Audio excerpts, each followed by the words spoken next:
Akkaataa telegiraama keenya irratti paaswoordii jijjiiruu dandeenyu. Jalqaba irratti aappii telegiraamaa keessan keessa hin seentu.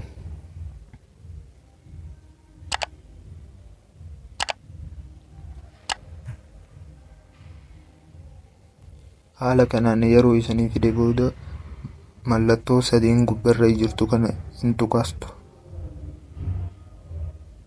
Haala kanaan yeroo isanii fide seeting iddoo jettu hin tuqxu.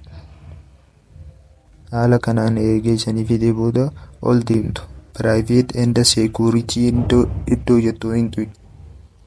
Haala kanaan isanii fide passcode lock iddoo jettu hin tuqxu.